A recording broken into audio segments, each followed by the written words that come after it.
साथियों, 9 अक्टूबर 2025 मनवर काशीराम की पुण्यतिथि पर उत्तर प्रदेश ही नहीं, गैर प्रदेशों से भी लोग इस अवसर पर बिना बुलाए बगैर आमंत्रित आए थे। और लखनऊ में जो मनवर काशीराम स्मारक और बाबा साहब डॉक्टर भीमराव अंबेडकर पार्क में जो अपार भीड़ एकत्र हुई थी, जिसने पुराने सभी रिकॉर्ड तोड़ दिए थे, इस बात को स्वयं बसपा सुप्रीमो मायावती ने अपने बयानों में स्वीकार किया है। और इस अपार भीड़ को देखकर बसपा सुप्रीमो अति उत्साहित थी और उन्होंने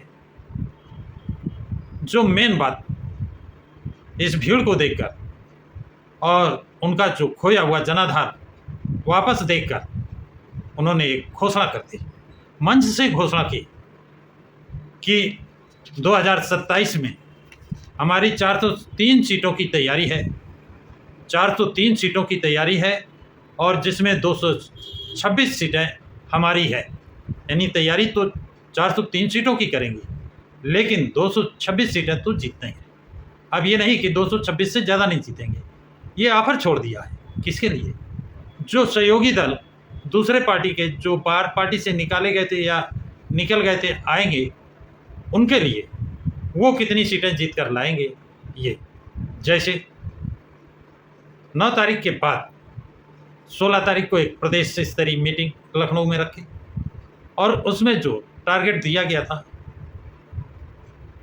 गांव स्तर यानी सेक्टर स्तर तक जो समितियां बनाने का, कहीं काम अधूरा रह गया है तो उसे पूरा करें। 17 तारीख को पश्चिमी उत्तर प्रदेश के मुख्य कोऑर्डिनेटर सूरज सिंह जाटव की चहलकदमी बसपा सुप्रीमो के आवास कार्यालय में देखी गई और पता चला उनके साथ पूर्व राष्ट्रीय अध्यक्ष जयप्रकाश का आना और फिर महासचिव राष्ट्रीय महासचिव सतीश चंद्र मिश्रा को आना। पूरा विचार विमर्श करने के बाद, क्योंकि बसपा सुप्रीमो के ऑफिस में या आवास पर आने का मतलब है कि पहले उनको आने की अनुमति मिल गई है, तभी एंट्री हो सकती है। तो जयप्रकाश कई सालों से 2018 से बाहर का रास्ता देख रहे थे। तो सबसे पहले इस घोषणा होने के बाद कि 2027 में 226 सीटें हमारी हैं, बाकी जो आएंगे इनका टारगेट, अब पहली एंट्री किसकी हो रही है? पूर्व राष्ट्रीय अध्यक्ष जयप्रकाश का। और इन्होंने उस समय राहुल गांधी और सोनिया गांधी के लिए जो टिप्पणी की थी, उस टिप्पणी के कारण इनको निष्कासित किया था। 2018 में उस समय 3 प्रदेशों में चुनाव थे, राजस्थान, मध्य प्रदेश और छत्तीसगढ़। लेकिन इन चीज़ों को गौर न करते हुए, क्योंकि बसपा सुप्रीमो इन चीज़ों को नहीं देखती है, अनुशासनहीनता की तो उसकी सज़ा मिलनी ही चाहिए। और अभी लोग कहते हैं कि नहीं, बीजेपी की बेटी बसपा सुप्रीमो किसी के लिए अनपार्लियामेंट्री लैंग्वेज यूज़ नहीं करती है और जो करता है उसे माफ़ भी नहीं करती है। 2018 के बाद 18 में चुनाव, 2019 में चुनाव, 2022 में चुनाव, 2024 में चुनाव हुए, लेकिन जयप्रकाश की एंट्री वापसी बीएसपी नहीं हुई। लेकिन अब 2027 में मंच से बसपा सुप्रीमो ने घोषणा कर दी है कि 2027 में सरकार बनानी है और इसके लिए उनको जिस स्तर पर उतरना पड़ेगा, जहां भी जाना पड़ेगा वहां वो जाएंगी, जो संघर्ष करने पड़ेगा वो संघर्ष करेंगी। और इसके लिए आप देख रहे हैं 16 तारीख को मीटिंग, 17 को जयप्रकाश का बंगले पर आना, 18 को उनको क्लीन चिट मिलना और 19 को फिर से राष्ट्रीय कार्यकारिणी की बैठक और 19 को निश्चित रूप से बहुत से महत्वपूर्ण निर्णय पार्टी द्वारा लिए जाएंगे ऐसा माना जाता है। और जो छोटे छोटे दल हैं उनका विलय होगा पार्टी में।